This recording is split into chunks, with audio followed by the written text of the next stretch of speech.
Hello learners, welcome to my YouTube channel to the point learning. आज मैं आपके साथ क्लास 12 फिजिकल एजुकेशन का यूनिट 4 यानी chapter 4 physical education and sports for CWSN यानी children with special needs ये chapter discuss कर रही हूँ। इसमें मैं वो टॉपिक डिस्कस कर रही हूँ जो नए एड ऑन हुए हैं, जो आपके सिलेबस में इसी साल आए हैं। इससे पहले वो टॉपिक्स नहीं थे और ऑलरेडी इस चैप्टर से रिलेटेड वीडियोस मैं बना चुकी हूँ, जिसमें कुछ टॉपिक आपके रिपीटेड हैं, यानी जो पिछले साल भी आ रहे थे और अभी भी वो रिपीटेड है। तो उस सारे वीडियोस का लिंक आपको इस वीडियो के डिस्क्रिप्शन बॉक्स में मिल जाएगा, तो आप वहां से वो पूरे वीडियोस जरूर देखिएगा।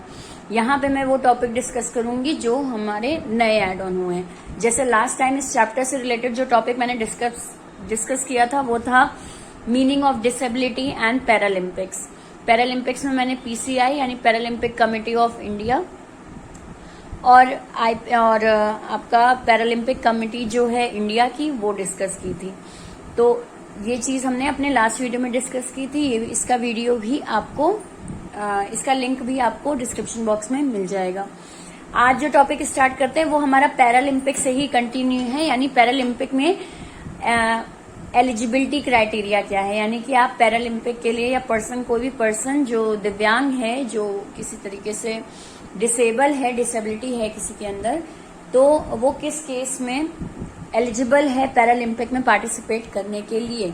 तो वो कंडीशंस यहाँ पे मैं आपको समझाऊंगी और आज मैं आपको बुक से ही समझाऊंगी, नोट से नहीं, क्योंकि ये पॉइंट्स ऑलरेडी बहुत छोटे हैं तो इनको और कुछ शॉर्ट करके लिखने का कोई सेंस नहीं बनता, तो इसीलिए आज यहाँ से ही पढ़ाएंगे। The paralympic movement offer sport opportunity to para disable.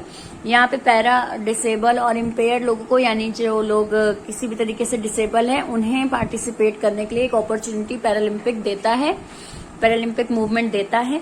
इसमें हमें ध्यान रखना है these are divided into 10 eligible impairment types, लेकिन 10 इम्पेयर्ड एलिजिबिलिटी क्राइटेरिया डिसाइड किया गया है, यानी 10 तरह की जो इम्पेयर्डनेस है वही केवल यहाँ इंक्लूड होगी। उसके अलावा अगर किसी और तरीके की डिसेबिलिटी है तो वो यहाँ पे एलिजिबल नहीं है, यानी कि वो पर्सन पैरालंपिक में पार्टिसिपेट नहीं कर सकता। तो 10 जो एलिजिबिलिटी कही गई है वही होनी चाहिए, उसके अलावा कोई और नहीं। The presence of a permanent eligible impairment must B proven by means of medical diagnostic information. एक ये भी ध्यान देना है कि यहाँ पे जो एलिजिबिलिटी होगी, यानी जो इम्पेयर्डनेस होगी, वो बाकायदा प्रूव हुई हो डायग्नोसिस में, यानी चेकअप के दौरान वो डिफॉर्मिटी या वो उस तरह की डिसेबिलिटी शो हुई हो, तभी वो पर्सन एलिजिबल कहलाएगा पैरालंपिक में पार्टिसिपेट करने के लिए। That must be presented prior athlete evaluation. और एथलीट इवैल्यूएशन यानी एथलीट्स को सिलेक्ट करने से पहले वो डायग्नोस होके पता लग गया हो कि हाँ पर्टिकुलर पर्सन को ये डिसेबिलिटी है, तभी वो पर्सन पार्टिसिपेट कर सकता है, अदरवाइज नहीं। यानी अगर हम कहें कि खेल वेल के दौरान किसी तरह की चोट वोट लगी है तो वो पैरालंपिक में नहीं आएगा, वो चीज फिर पैरालंपिक एलिजिबल नहीं मानी जाएगी। पहले से डायग्नोस हुआ हो, जब डायग्नोस हो जाएगा तब उसके बाद ही उसे पैरालंपिक के लिए सेलेक्ट किया जाएगा कि हाँ पर्सन एक्चुअली में डिसेबल है। सो स्टार्ट करते हैं। इम्पेयर्ड मसल पावर, पहला आपका एलिजिबिलिटी है impaired muscle power, reduce force generated by muscles, यानी मसल से प्रॉपर जोर नहीं लग रहा है, ठीक, या मसल्स जो आपके में अकर इन वन लिम्ब और the lower half of the limb, कोई किसी तरह की लिम्ब में कोई दिक्कत है तो वो चीज, या आधा लिम्ब काम करता है आधा नहीं काम करता है, तो वो भी यहाँ पे आएगा। जैसे spinal cord injury, spinal cord में कोई चोट लग गई है जिसकी वजह से जो लिम्ब है वो प्रॉपर वर्क नहीं कर रहा है बॉडी में। देन आते हैं नेक्स्ट है पैरालिजिया। इसमें आपका होता है कि किसी भी तरह का पैरालिसिस होना पैर में, तो उसे हम पैरालिजिया कहते हैं। मस्कुलर डायस्ट्रोफी यानी loss of muscle mass, muscle mass जो है वो बहुत कम है शरीर में। जैसे हम अपने हाथ पैर को ले लें तो प्रॉपर मसल मास होता है। जो डिसेबल पर्सन होगा उसका हाथ बहुत पतला होगा, या मसल जहां ज्यादा होनी चाहिए वहां पे बिल्कुल होगी ही नहीं, इस तरह की। पोस्ट पोलियो साइंड्रोम, यानी कि पोलियो के बाद कुछ ऐसे साइंड्रोम देखे जाते हैं, कुछ ऐसी डिसेबिलिटीज देखी जाती हैं पर्सन में, वो हो जाना उस पर्सन को, तो वो भी पैरालंपिक में पार्टिसिपेट कर सकता है। स्पाइना बाइफिडा, ये आपकी बाय बर्थ होती है ये डिसऑर्डर, और इसकी मैं आपको इमेज दिखा देती हूँ ताकि आपको समझने में आसानी रहे कि किस तरीके से हम क्या बात कर रहे हैं। यहाँ पे जो स्पाइनल कॉर्ड है वो डेवलप नहीं हो पाती इस तरीके से, स्पाइनल कॉर्ड जो है वो ये डेवलप नहीं हो पाती है, तो इसको हम कहते हैं स्पाइना बाइफिडा। ये बाय बर्थ होती है बच्चे के, तो ऐसे लोग भी पैरालंपिक में पार्टिसिपेट कर सकते हैं। नेक्स्ट बात करते हैं impaired passive range of movement, यानी कि प्रॉपर मूवमेंट बॉडी से नहीं हो रहा है। Athlete with impaired range of movement have restriction or a lack of passive movement in one or more joints. Joints के प्रॉपर मूवमेंट नहीं हो पा रहे हैं, जिसकी वजह से इस तरह की प्रॉब्लम आपकी अराइज होती है, जैसे कि एंथ्रोग्राइपोसिस।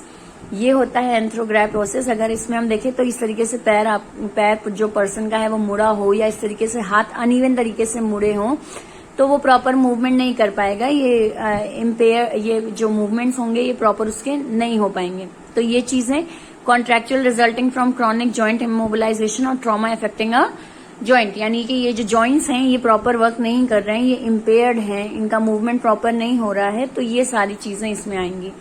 देन आते हैं लॉस ऑफ लिम्ब और limb deficiency.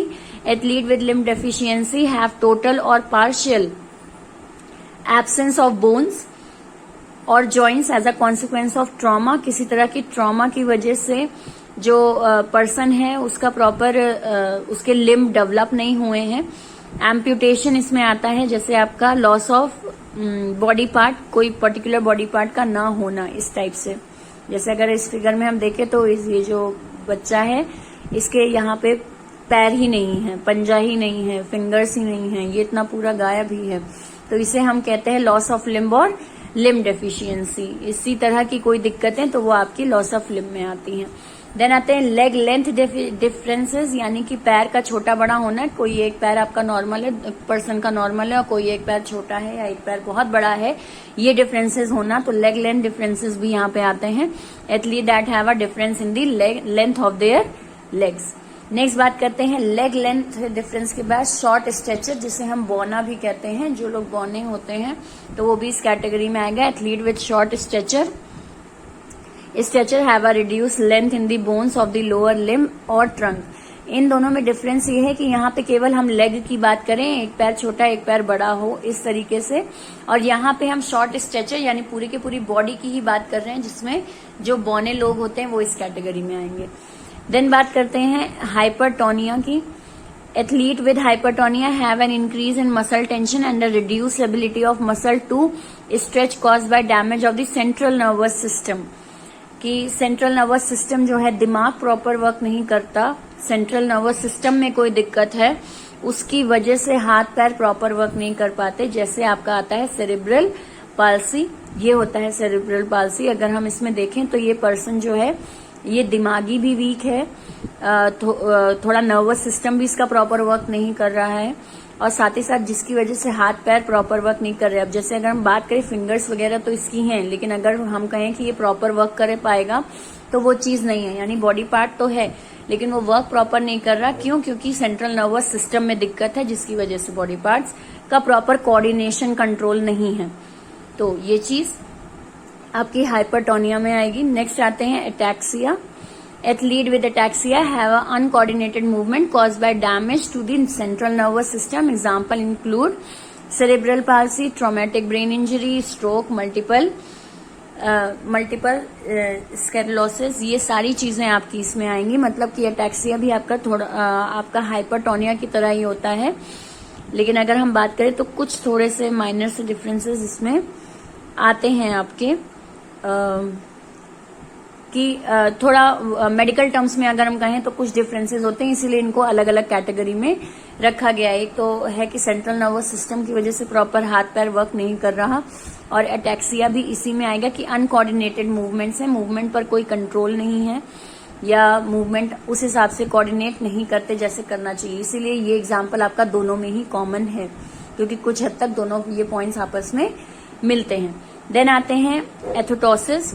Athlete with एथोटोसिस have a continuous slow involuntary muscles. Example include cerebral palsy, traumatic brain injury। इसमें भी ये चीज इंक्लूडेड है, लेकिन इस तरीके से जैसे हाथ का होना कि सारी फिंगर्स जो है वो अलग अलग डायरेक्शन में मूव करें, जिसकी वजह से वो पर्टिकुलर पर्सन जो है वो कोई वर्क ना कर पाए, तो ये भी आपका सेंट्रल नर्वस सिस्टम से ही रिलेटेड है। अगर हम बात करें तो सेंट्रल नर्वस सिस्टम में किसी तरह का डिफॉल्ट होना, किसी तरह की डिसेबिलिटी होना, तो कई सारी चीजों को वो डिस्टर्ब करती है पर्सन की बॉडी में। तो उससे रिलेटेड जो भी दिक्कतें होंगी वो सब कुछ यहाँ पैरालिम्पिक में आएगी। फिर चाहे वो हाइपरटोनिया हो, चाहे अटैक्सिया हो, चाहे एथोटोसिस हो, तो ये तीनों ही कैटेगरी आपकी सेंट्रल नर्वस सिस्टम पे ही बेस है कि सेंट्रल नर्वस सिस्टम में कोई दिक्कत है जिसकी वजह से बॉडी पार्ट वर्क नहीं करेगा, तो वो आपका पैरालिम्पिक की कैटेगरी में वो पर्सन एलिजिबल है पार्टिसिपेट करने के लिए। देन आते हैं विजुअल इम्पेयरमेंट की बात करें तो विजुअल इम्पेयरमेंट यानी कि आंखों से सही नहीं दिखाई देता। Athlete with impaired vision have reduce और नो विजन, या तो बिल्कुल नहीं देख पाता है या कम देख पाता है, या किसी तरीके का उसकी आंख में डैमेज हुआ है, ऑप्टिकल नर्व्स प्रॉपर नहीं वर्क करती हैं जो उसकी आंख की हैं, पाथवेज प्रॉपर नहीं है, विजुअल उसका अच्छा नहीं है। तो ये सारी चीजें आपकी मतलब आंखों से रिलेटेड जो भी इम्पेयरनेस होगी वो सारी चीजें यहाँ पे आएगी विजुअल इम्पेयरमेंट में। देन लास्ट बात करते हैं इंटेलेक्चुअल इम्पेयरनेस या impairment. Athlete with an intellectual impairment have a restriction in intellectual functioning and दिमाग का प्रॉपर वर्क ना करना। इंटेलेक्चुअल इम्पेयरमेंट का मतलब ही होता है कि दिमाग प्रॉपर वर्क नहीं कर रहा, शरीर पूरा प्रॉपर है लेकिन दिमाग किसी चीज को सही से कैच नहीं कर पा रहा है, सही से समझ नहीं पा रहा है, प्रोसेसिंग सही नहीं हो रही है, वो सारी चीजें आएंगी आपके इंटेलेक्चुअल इम्पेयरमेंट में। तो जैसे सोशली उतना वेल मैनेज पर्सन नहीं है, कॉन्सेप्चुअल अच्छा नहीं है, यानी कॉन्सेप्ट वगैरह समझने में उसे दिक्कत होती है, सोशलाइज होने में दिक्कत होती है, किसी भी चीज को प्रैक्टिकली एक्सेप्ट करने में दिक्कत होती है, ये सारी चीजें। This impairment must be present before the age of 18। एक चीज इसमें ध्यान देने वाली ये है कि जो दिमागी विकास प्रॉपर नहीं हुआ है यानी इंटेलेक्चुअल इम्पेयरमेंट जो है वो पता लगने वाली जो बात है वो 18 साल से पहले ही पता लग जाए, तभी पर्सन जो है वो पैरालिम्पिक में पार्टिसिपेट कर सकता है। 18 साल के बाद कहीं कोई इंटेलेक्चुअल इम्पेयरमेंट नजर आती है रिपोर्ट वगैरह में तो वो नहीं मानी जाएगी, वो पर्सन नहीं पार्टिसिपेट कर सकता। 18 साल से पहले ही आइडेंटिफाई हो जाए कि हाँ पर जो बच्चा है उसका बौद्धिक विकास प्रॉपर नहीं हुआ है, इंटेलेक्चुअल इम्पेयरमेंट है उसमें। तो ये चीजें आपकी क्या है, ये इतने हमने 10 हेडिंग्स पढ़े जो कि पैरालिम्पिक के लिए एलिजिबिलिटी को दिखाते हैं, यानी कि अगर इस तरह की डिसेबिलिटी है पर्सन में तो वो एलिजिबल है पैरालिम्पिक में पार्टिसिपेट करने के लिए। तो ये चीजें याद करनी पड़ेंगी। थोड़ा 1-2 आप डिजीज याद कर लीजिएगा, जो 1-2 आपके साइंटिफिक नेम्स हैं वो याद कर लीजिएगा। बाकी अगर आप इनका केवल मीनिंग भी पॉइंट में समझाते हैं तो भी कोई दिक्कत नहीं है, तो भी आपके आंसर्स बिल्कुल करेक्ट रहेंगे। तो ये आज हमने खत्म किया पैरालिम्पिक एलिजिबिलिटी क्राइटेरिया। ये आपका पैरालिम्पिक का ही पार्ट था। नेक्स्ट वीडियो में मैं आपके साथ डिस्कस करूंगी कि पैरालिम्पिक स्पेशल ओलंपिक क्या है और डेफ ओलंपिक क्या है, वो चीजें डिस्कस करेंगे। तो आगे के वीडियोस भी जरूर देखिएगा, जिसके लिए चैनल को सब्सक्राइब कर लीजिए, बेल आइकन पे क्लिक कर लीजिए, क्योंकि नए टॉपिक ही डिस्कस कर रहे हैं और नए टॉपिक जो हैं वो आपको आसानी से मिल जाए, उसके लिए चैनल से जुड़ना आपका जरूरी है। बाकी इस वीडियो में अगर आपका कोई भी डाउट है, कोई कमेंट है, कुछ सजेशन है तो आप मुझे कमेंट बॉक्स में लिख सकते हैं, मैं उसका जल्दी से जल्दी रिप्लाई करूंगी। अगर वीडियो पसंद आया है तो लाइक का बटन जरूर क्लिक करें and thank you and have a nice day.